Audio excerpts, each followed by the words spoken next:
কি কোন এটা? আরে কি কমো মানে ছাদে যায় দেখি বোরকা পরা অবস্থায় একদম তরতাজা এক তরুণী বই রয়েছে।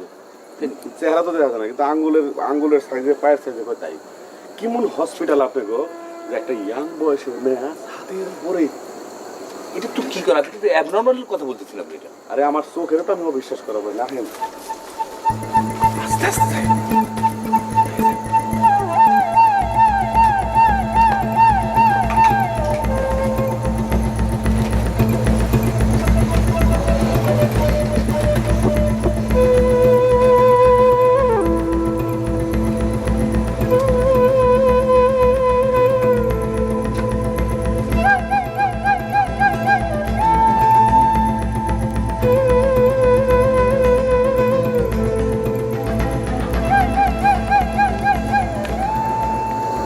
কই গেল?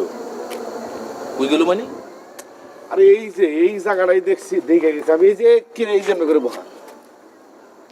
মিয়া এই ভুংবাং রাখেন, বুঝতে পারছেন মিয়া? খালি ভুংবাং। এই মধ্যরাত্রে এই ছাদের মধ্যে মিয়া আইবো, আপনার কই বুরকালি কই? ওই বুরকালি। আরে আমার চোখ দিয়ে নিজের চোখে দেখে গেছি, আরেকজনে কি কইছে আমার চোখ দিয়ে দেখে গেছি। এই জায়গাটার মধ্যেই এখানেই দেখলাম। আরে মিয়া আপনার চোখ দিয়ে দেখছেন আর আমার চোখ দিয়ে কি দেখতেছি? আমার চোখ নাই? খালি ভুংবাং, খালি ভুংবাং। এই ঠান্ডার মধ্যে এই বোরখালি এনে বইছে রাত্রে এনে না? আমি মিশা কথা বলে সাথে সাথে তাহলে কই বোরখালি কই? এই জায়গাটার মধ্যে দেখে গেছি আমি। তাহলে হাওয়া হয়ে গেছে, উড়ে গেছে গা। আরে মিয়া ভূত পেতনি দেখছেন, বুঝতে পারছেন? আপনার মাথাটা গেছে, আপনার এখন ভর্তি করে দিব, আপনার মেন্টালি এনে নিয়ে ঢুকাই দিব আমার। খালি ভুংবাং, খালি ভুংবাং। স্যার যদি এটা হুনে উপায় আছে মিয়া, কি করবো আপনি জানেন? এই শীতের মধ্যে আপনি আমার নিয়ে এসেছেন ছাদের মধ্যে মিয়া, কয় বোরখালি বই দিয়েছে একটা। কই বোরখালি এনে আনতে যে খালি কই দেখছেন আপনি? কই দেখছেন? এনে আগে কই দেখছেন? আরে এই জায়গাটার মধ্যে দেখছি এমনি করে বই রয়েছে।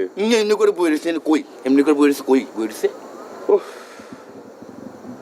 আমি কি ভুল দেখলাম? না, ভুল দেখেননি আপনি, চোখে আপনি মনে হয় পেতনি। চলেন মিয়া।